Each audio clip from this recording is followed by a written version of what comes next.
A very good morning class. Again we are assembled here to conduct your work education class of class 12.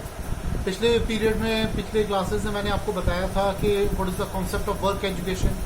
इसके बाद आपका आया था what is the concept of work education. After that in my next class I have already taught you about the concept of work education and how to make project in work education.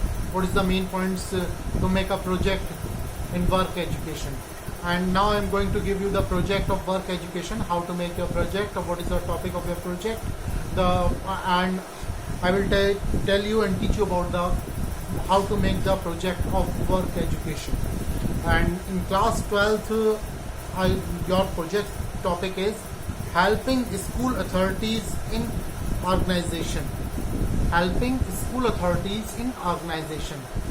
आपका कोई भी events होते हैं, school में events होते हैं, उसकी जो अथॉरिटीज होती हैं, स्कूल अथॉरिटीज की हेल्प करना किसी भी प्रोग्राम के ऑर्गेनाइज करने में, कंडक्ट करने में, ये सारी चीज़ें आपको प्रोजेक्ट में तैयार करनी है. और उसके क्या क्या पॉइंट्स होंगे, क्या क्या टॉपिक्स, मेन हेडिंग्स होंगे, वो आपको मैं बताऊंगा. वो आपको नोट करते चलना है ताकि जब आप प्रोजेक्ट बनाएंगे तो वो आप उसको अच्छे से नोट करेंगे, उस चीज़ को समझेंगे और वही आप प्रोजेक्ट में अपने लिखेंगे. तो सबसे पहला आपका मैं शुरू करने जा रहा हूँ. Topic of the project is, सबसे पहले प्रोजेक्ट आप बनाएंगे, आपकी पंच शीट जो होती है उस पर आप प्रोजेक्ट बनाएंगे. पंच शीट के पेजेस ले लेंगे और उस पर बनाएंगे. तो सबसे पहले आप अपना प्रोजेक्ट का आप लिखेंगे, ऊपर लिखेंगे वर्क एजुकेशन, इसके नीचे class and section, and after that project का topic helping school authorities in organisation. ये आप टॉपिक लिखेंगे. टॉपिक के बाद name, class and section and roll number, ये आप फर्स्ट पेज पर लिखेंगे. उसके बाद आपका लिखना शुरू होगा. तो सबसे पहले जो वो प्रोजेक्ट है, इसको आपको किस तरीके से लिखना है, उसके क्या क्या मेन पॉइंट्स और हेडिंग्स हैं. तो आपको जैसे कि नाम से ही लग रहा है, हेल्पिंग स्कूल अथॉरिटीज. आप जिस स्कूल में स्टडी करते हैं, जिसमें पढ़ाई करते हैं, उसकी जो स्कूल अथॉरिटीज़ हैं, स्कूल के टीचर्स हैं, उसके कोऑर्डिनेटर्स हैं, उन प्रिंसिपल्स हैं, उन सब की हेल्प करना और उनसे सीखना. अगर आप उनकी हेल्प करेंगे, उनके अंडर में वर्क करेंगे, तो आप बहुत कुछ अपनी लाइफ में सीख सकते हैं. और वर्क एजुकेशन का मेन ऑब्जेक्टिव भी यही होता है कि आपको कुछ करके सीखना, किसी भी इवेंट को ऑर्गेनाइज कराना, और उससे आपको सीखने को मिलता है बहुत कुछ. आप अपनी लाइफ में, डे टू डे लाइफ में, और जब भी जॉब में आते हैं या कोई बिजनेस शुरू करते हैं, तो उसमें आपको ये सारी चीज़ें बहुत हेल्पफुल रहती हैं. तो इससे आप शुरुआत आपकी यहीं से होती है, स्कूल से ही होती है, क्या कैसे आप करके सीखते हैं. इसलिए इसको कहा जाता है वर्क एजुकेशन. तो वर्क एजुकेशन में जो स्कूल अथॉरिटीज़ हैं, उनकी आप कैसे हेल्प करेंगे. तो जितनी भी स्कूल अथॉरिटीज़ हैं, बहुत सारे इवेंट्स होते हैं उनके. आप ये समझ लीजिए, सुबह की असेंबली से लेकर लास्ट की क्लास तक बहुत सारे इवेंट स्कूल कंडक्ट करता है, और उसमें आप लोग बहुत सपोर्ट करते हैं, कोऑपरेट करते हैं as a monitor, as a students, as a chief prefect, office bearer. ये सारी हेल्प आप लोग करते हैं स्कूल अथॉरिटीज़ की और कॉलेज में डिसिप्लिन मेंटेन रखने के लिए. अब आपका आता है, इसमें बहुत सारे इवेंट्स होते हैं स्कूल के. स्कूल के इवेंट्स को मैं 3 पार्ट्स में डाइवर्ट कर रहा हूँ. तो सबसे पहला पार्ट आता है स्पोर्ट्स इवेंट. स्कूल के इवेंट्स में सबसे पहली चीज़ होती है sports event. Second is cultural event. Third is academics. Academics means academics के जो भी इवेंट्स होते हैं, वो सारी चीज़ में आपको इन्वॉल्व होना होता है.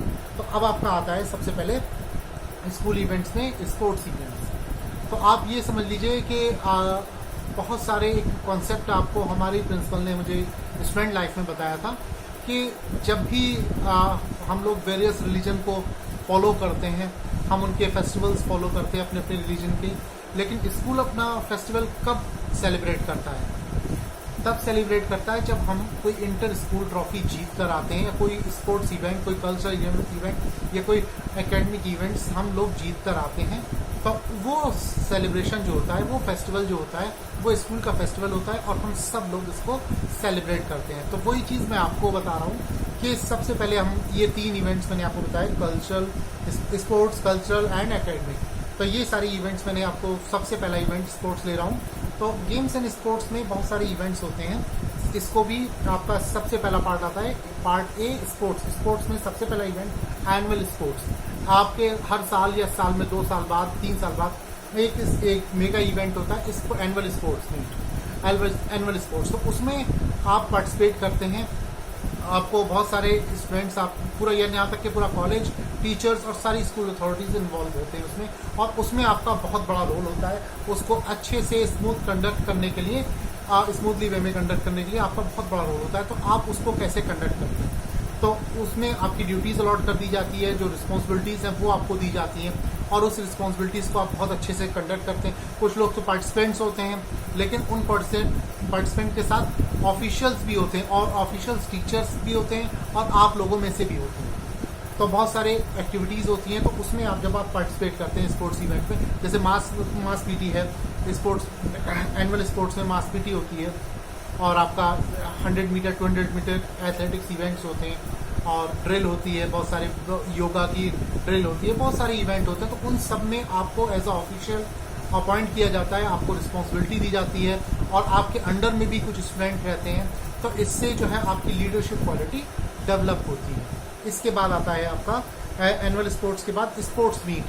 बहुत सारे स्कूल कॉलेजेस में स्पोर्ट्स मीट होती हैं, 100 मीटर 200 मीटर एथलेटिक्स इवेंट होते हैं, उसमें आप लोग पार्टिसिपेट करते हैं। तो जो टीम बनाई जाती है, टीम के सिलेक्शन में स्पोर्ट्स टीचर के साथ साथ आप भी इन्वॉल्व होते हैं, और आप भी उसमें से सेलेक्ट करते हैं। आप अगर अच्छे कैप्टन हैं, अच्छे स्पोर्ट्स कैप्टन हैं, या इवेंट में के आपके अच्छे जानकार हैं, तो आपको एज ऑफिशियल भी अपॉइंट किया जाता है, रिस्पॉन्सिबिलिटी दी जाती है।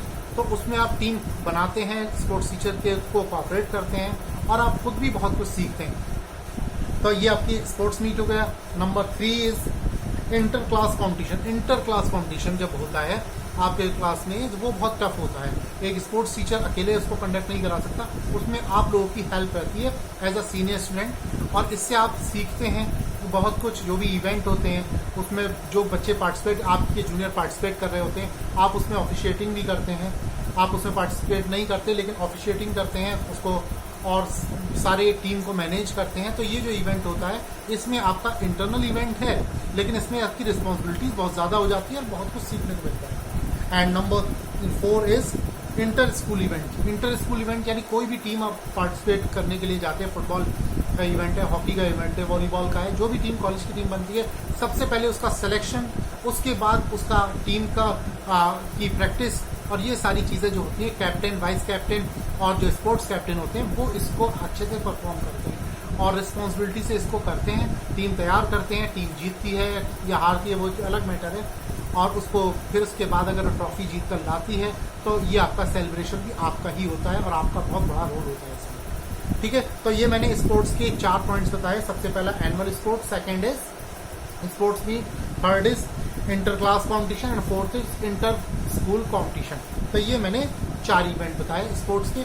उसके बाद आता है कल्चरल। तो कल्चरल में 3 पॉइंट्स हैं मेन। सबसे पहला annual function, number 2 music competition, and third is art competition. तो आपका एनुअल फंक्शन जो होता है कल्चरल प्रोग्राम में, उसमें बहुत सारे कल्चरल प्रोग्राम होते हैं, बहुत सारी जो बच्चे हैं, क्लासेस हैं, वो सब इन्वॉल्व होती हैं उसमें, और उसको कंडक्ट कराना सिर्फ एक स्कूल अथॉरिटी की बस की बात नहीं है, उसमें आप लोगों का कॉपरेशन बहुत रहता है, और इसको आपको अच्छे से तैयार करना होता है। इसमें आपको जो रिस्पॉन्सिबिलिटी दी जाती है, डिसिप्लिन की दी जाती है, कोई भी इवेंट है उसका इंचार्ज आपको बना दिया जाता है, ताकि आप बच्चों को ठीक से एक पार्टिसिपेट करवा सकें, उनकी एक्टिविटीज़ पर नज़र रख सकें कि वो ठीक से परफॉर्म कर रहे हैं या नहीं। इसके बाद सेकंड आता है म्यूजिक कंपटीशन। म्यूजिक कंपटीशन बहुत सारे इंटर स्कूल में म्यूजिक कंपटीशन होते हैं, उसमें अगर हमारे कॉलेज के बच्चे पार्टिसिपेट करते हैं, परफॉर्म कर सकते हैं अच्छा, तो उनके लिए तैयार किया जाता है, उनका सिलेक्शन किया जाता है। डांस कंपटीशन होता है, उसमें सिंगिंग कंपटीशन होता है, और वोकल कंपटीशन होता है, इंस्ट्रूमेंटल होता है। तो ये सारी चीज़ें तैयार की जाती हैं, और जो उसके इंचार्ज होते हैं वो आप ही लोगों में से बनाए जाते हैं, कल्चर एक्टिविटीज़ के इंचार्ज, तो वो उसको तैयार करते हैं और उनको तैयार करके इस लायक बनाते हैं कि वो कंपटीशन में पार्टिसिपेट कर सकें। इसके बाद आता है आपका third is art exhibition. Art exhibition भी कल्चरल इवेंट से जुड़ा हुआ है। आर्ट एग्जीबिशन में बहुत सारी चीज़ें बनाई जाती हैं, प्रोडक्ट वो मॉडल बनाए जाते हैं, और उनको कैसे तैयार करना है, ये सारी responsibility art and craft teacher की होती है। लेकिन उसके साथ हेल्प करते हैं आप, पूरी एक टीम होती है आपकी आर्ट एंड क्राफ्ट कमेटी की, वो उसमें पार्टिसिपेट करते हैं, और पार्टिसिपेट करने के बाद आप उसमें देखते हैं कि कितने अच्छे से ये लोग परफॉर्म कर रहे हैं, क्या क्या उनकी प्रॉब्लम्स आ रही हैं, उनको दूर करते हैं, और उनको कोऑपरेट करते हैं, टीचर्स को भी और स्टूडेंट्स को भी। तो ये आर्ट कॉम्पिटिशन हो गया। तो यानी बी पार्ट में मैंने कल्चरल इवेंट्स में आपके 3 पॉइंट्स बताए। Number 1 annual function, number 2 music competition, number 3 is art exhibition. तो ये सारी चीज़ें कल्चरल इवेंट्स में इंक्लूड होती हैं। And last academic. एकेडमिक आपका जो होता है, जैसे आपको एकेडमिक सिर्फ यही नहीं कि आपका रिजल्ट आ रहा है, अच्छे नंबर से आप पास हो रहे हैं, उसके साथ साथ इसमें साइंस एग्जीबिशन को एकेडमिक में ही जोड़ा गया है, जो आपकी स्टडी से रिलेटेड कॉम्पिटिशन होता है। और आपका साइंस एग्जीबिशन, आपने जो भी मॉडल बनाते हैं साइंस के, उसको आपको तैयार करना, उसके साथ जो बच्चे पार्टिसिपेट करना चाहते हैं उनके मॉडल्स को चेक करना, उनका मॉडल इस लायक है कि वो पार्टिसिपेट कर सके या नहीं। ये सब रिस्पॉन्सिबिलिटीज़ सिर्फ एक टीचर की नहीं, सिर्फ साइंस टीचर की नहीं, बल्कि पूरी आप लोगों की होती है जो इस कमेटी के इंचार्ज होते हैं, और वो बच्चों को हेल्प करते हैं कि उन्हें क्या क्या चीज़ चाहिए, क्या वो उनको क्या क्या प्रॉब्लम्स आ रही हैं, उसको दूर किया जाए, सॉर्ट आउट किया जा सके उनकी चीज़ों को। इसके बाद सेकंड पॉइंट आता है क्विज कंपटीशन। क्विज कंपटीशन, बहुत सारे इंटर स्कूल क्विज कंपटीशंस होते हैं, उसमें सब लोग पार्टिसिपेट भी करते हैं। उसमें सब लोग पार्टिसिपेट करने के साथ साथ उसमें सारी चीज़ों में इन्वॉल्व होते हैं कि जो कंपटीशन, क्विज कंपटीशन किस टॉपिक पर हो रहा है, उस टॉपिक की तैयारी की जाती है। और तैयारी सिर्फ टीचर्स नहीं कराते, सब्जेक्ट टीचर या रिलेटेड टीचर्स नहीं कराते, उसमें आप लोगों का बहुत बड़ा रोल होता है और आप इसमें इन्वॉल्व होते हैं, उनको कोऑपरेट करते हैं, उनकी हेल्प करते हैं, उनके जो पॉइंट्स हैं, उनके डाटाज हैं, वो उनको प्रोवाइड कराते हैं। इससे आपका एक सेल्फ कॉन्फिडेंस डेवलप होता है और आपके अंदर लीडरशिप क्वालिटी आती है। तो एकेडमिक में सी पॉइंट जो मैंने बताया आपका थर्ड पॉइंट, उसमें science exhibition and quiz competition, ये इंटर स्कूल लेवल पर भी हो सकता है। तो इसको आपको अच्छे से कंडक्ट कराने से भी आपका एक स्पोर्ट्स कॉलेज इवेंट में, ऑर्गेनाइजेशन में आता है। ये मैंने 3 पॉइंट्स आपके बताए। सबसे पहले स्पोर्ट्स, कल्चरल एंड एकेडमिक। तो स्पोर्ट्स में मैंने 4 पॉइंट्स बताए। Annual sports meet, inter class competition, inter school events, B part cultural, annual function, music competition, art exhibition, C part academic, science exhibition and quiz competition. तो ये आपके sports के, ये बहुत सारे वेरियस इवेंट्स हैं कॉलेज के, और भी बहुत सारे इवेंट हैं, लेकिन मैंने मेनली इन्हीं को लिया है। इन्हीं को ही आप हेडिंग में लिखेंगे और इसको कैसे तैयार करना है, इसकी क्या इंपॉर्टेंस है, ये सारी चीज़ें आपको उसमें मेंशन करनी होगी अपने प्रोजेक्ट में, अपने राइटअप में। तो अब आता है इसका हाउ टू डू हेल्प, यानी हम स्कूल अथॉरिटीज़ की हेल्प कैसे करें। अब ये तो आपको इवेंट्स बताए और जो है ऑर्गेनाइजेशंस बताएं, आपकी जो भी किसी को ऑर्गेनाइज करना है, इवेंट बताएं, तो उसमें आपको हेल्प कैसे करनी है। तो इसके मैंने कुछ पॉइंट्स हैं, आप खास तौर से नोट करें और वही आपको मेंशन करना है, ज़्यादा नहीं, 5 पॉइंट्स हैं। इसको आप अपनी लैंग्वेज में भी लिख सकते हैं।